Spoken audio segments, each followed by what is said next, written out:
Hi friends, Noreen here from Organized and Creative Mom. Thanks so much for joining me on my channel today. Happy New Year and welcome to the very first video of 2020. This is kind of an oops, I'm sorry, please forgive me kind of project and video. Let me explain just a little bit. Every quarter for the last year, and actually continuing on into 2020, Creative Memories has offered an exclusive advisor-only paper pack. Advisors would be able to purchase it and then gift it to their customers, use it for prizes, create classes and projects with it, etc.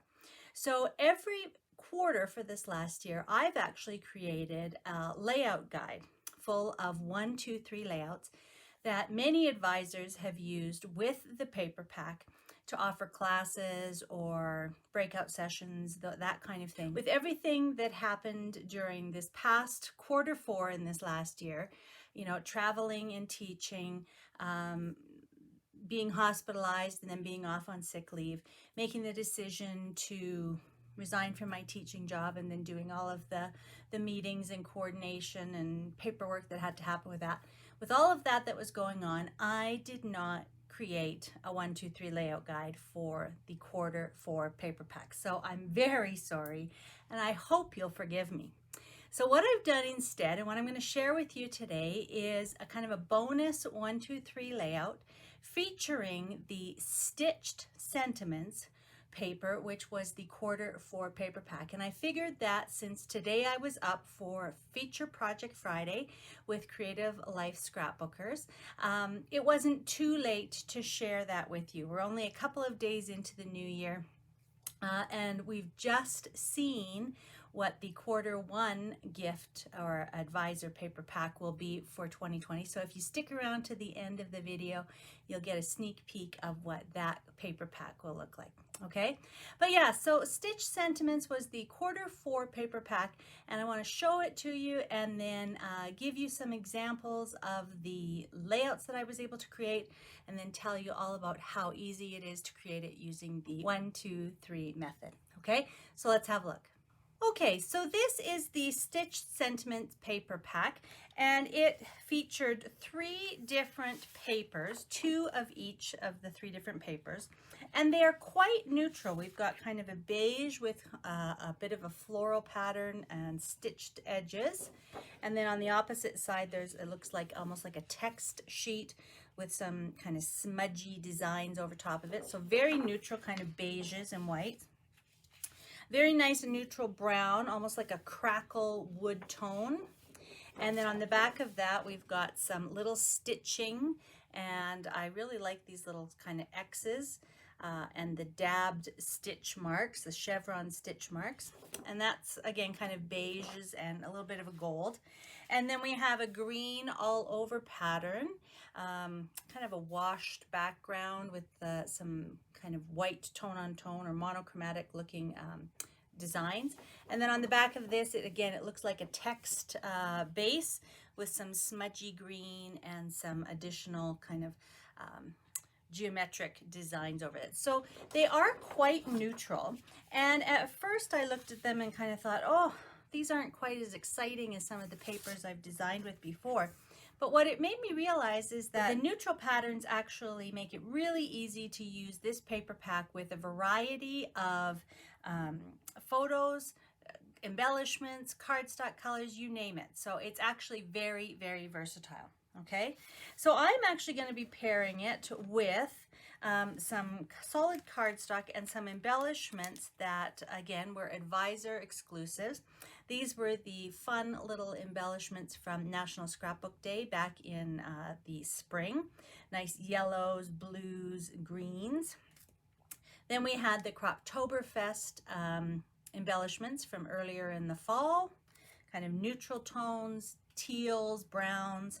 And then just before Christmas in November, they offered the open house embellishments, which were a Christmas theme, lots of reds and greens. So for each of the 3 layouts, I'm going to use white cardstock on the background, but I'm going to switch it up by using a variety of different cardstock colors to do my photo mats. So with the open house embellishments, I'm going to use red. With the NSD embellishments, I'm going to use cloud cardstock. And then with the Croptoberfest embellishments, I'm going to use the beautiful new deep sea green cardstock. So you can see that those are going to bring a lot of life and variety to these more neutral pages. So in the free handout that you'll find linked down below the video here, you're going to actually see an example of all three of the papers with the cardstock and embellishments that I just showed you. But in this video, I'm going to be using this green and sort of neutral text paper to create the 1, 2, 3 layouts. Now, if you're not familiar with the 1, 2, 3 layouts, they use the one piece of double-sided paper. The magic is in the fact that it's double-sided. 2 pieces of cardstock, or you can use album pages for your base. And then we're going to make the whole thing with just 3 cuts. So I'm just grabbing my cutter out here as well. Now, when you go to download the handout, you're going to get a copy of the sketch. So you can see that this particular sketch has bands of patterned paper that look like they span the 2-page layout. And we've got room for actually 7 photos. Lots of space for journaling, and then suggested placement for your embellishment clusters and your title. So again, this sketch will be on the handout when you get it.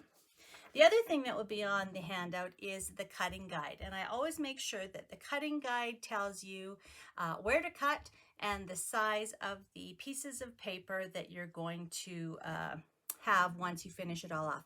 And that's all you're going to need to create this layout. Okay, so if we look at the cutting guide again, we're going to see that we're going to cut 2 inches down one side, and then on this particular paper, because it's kind of got a nice little stripe on both edges, I might cut my other 2-inch piece from the opposite side of the paper. But basically we're cutting at 2 and then again at 4, so that we get 2 2-inch by 12-inch strips. So you can really cut, you know, both from the one edge or one from each side.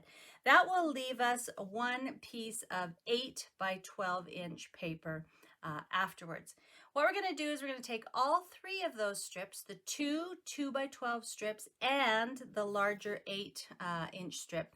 We're going to stack them, and then we're going to make our final cut through them at 4 inches. So we'll stack them, turn them, and then cut through at 4. So let's go ahead and do that. And I'm just going to show you again what I was mentioning about cutting off both ends of the paper. So I'm going to cut 2 inches here. All right, so that's my first 2-inch by 12-inch strip. And then because I would like to see this other sort of stripe or line design as part of my other strip, I'm going to cut 2 inches from the opposite side. Okay, so there I have my 2 2-inch by 12-inch strips and my 1 8-inch by 12-inch rectangle. So now I'm going to stack all 3 of those strips. I'm going to make sure that one edge is nice and even. I've turned it, and I'm just going to cut through all 3 strips at 4 inches. Oh, there we go.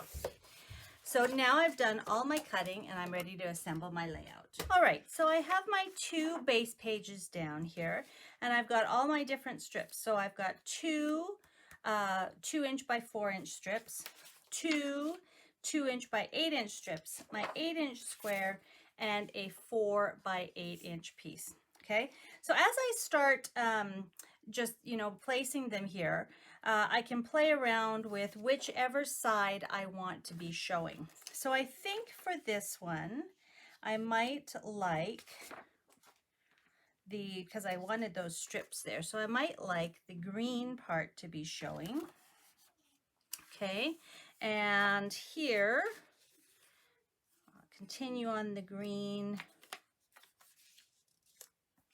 and then my text in the middle here.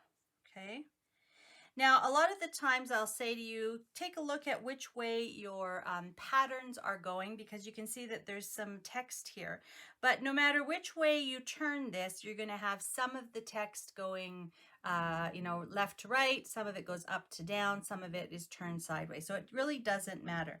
Now of course you could also do this the opposite way, and make the text at the top and the bottom, right? So you get the idea here. You can change that around. The other is that you can actually switch these around too, and depending on, you know, which side you want, you could definitely have the larger pieces on the left-hand side of your layout and the smaller pieces on your right, okay? So I'm going to go back to the way that the sketch is drawn, and I am going to flip these pieces back around so that my text is the large piece and my green is the accent piece. Okay, so that's pretty much the way that the papers need to go. And then I've pre-cut some of that red cardstock that I was showing you earlier. And I'd just be putting all of the little sort of photo mats or my photos, if I had them ready to go, right in these spots as I'm showing you. Okay, and then two more over on this side. And you can see that that is pretty much the sketch. So again, the two 4-inch by 4-inch photos, just put those back there. 3 6-inch by 4-inch photos, and then 2 more 4-inch by 6-inch photos here. And then I would go ahead and use my coordinating embellishments to create a really Christmassy looking layout. So again, even though that the paper wasn't from a Christmas paper pack, pairing it with the red and using some red and green embellishments really creates a lovely Christmas effect. So let me show you the finished layouts that I've already created. So here we've got basically the same layout that we were just working on, the green and text paper with the red photo mats, and I used the open house embellishment pack to create the 3 embellishment clusters. Because it had a little journal box, I added that here, but of course you could just add your journaling right on to the back here. And just a note about the size of the photo mats, I actually always create my photo mats to be the same size as the photo size indicated on the sketch. So for example, I've indicated that this should be a 4x6 photo. This is actually a 4x6 photo mat. I do that for 2 reasons. First of all, I get the most bang for my buck when I'm cutting up cardstock by cutting 4x6 or 4x4 mats instead of 4.5 by 6.5, that kind of thing. And then I can just trim down my photo just a little bit so that there's just a little bit of that red showing behind. So I find it to be really efficient use of materials, and it's very easy to make my photos fit. Okay, so there's the Christmas layout using the green and text paper. Now here's the beige and the beige floral sort of paper with the cloud cardstock and the cute little NSD embellishments from this past spring, and you can see how the exact same layout looks completely different, very fresh and springy, perfect for, you know, outdoor photos, that kind of thing. Same paper pack, but again, the different color paper and the different embellishments have really given it a different flavor. And finally, we've got the layout using the brown and stitched paper from the Stitch Sentiments pack, the dark sea green cardstock, and the Croptoberfest embellishments. And you can see that it gives a wonderful, rich autumn feel to this layout. It's going to be perfect for all those photos of your autumn adventures. So who knew that one paper pack, a neutral paper pack, could fit into so many different seasons and themes just by switching out the color of your cardstock and your embellishments. So I hope that gives you some ideas on how to use that really fun and neutral Stitch Sentiments paper pack. If you're not a Creative Memories advisor, of course you can use this sketch with any double-sided pattern paper. It's really versatile. And as I mentioned, you can definitely do a mirror image of it so that you can switch it around, make it your own. All right, so don't forget to check out the link that you'll find below this video in the description box to the original blog post that will have links to the handout. And of course, if you haven't subscribed, I invite you to subscribe and ring the bell so that you get notified every time I have a new video in 2020. And I also invite you to join us over at Creative Life Scrapbooking. there's 9 of us are always sharing creative memories, ideas, and inspiration with you. So make sure you check that out as well. Very much for joining me for this first video. I hope I'll see you much more in 2020. Happy scrapping, and we'll see you again soon. Bye-bye for now.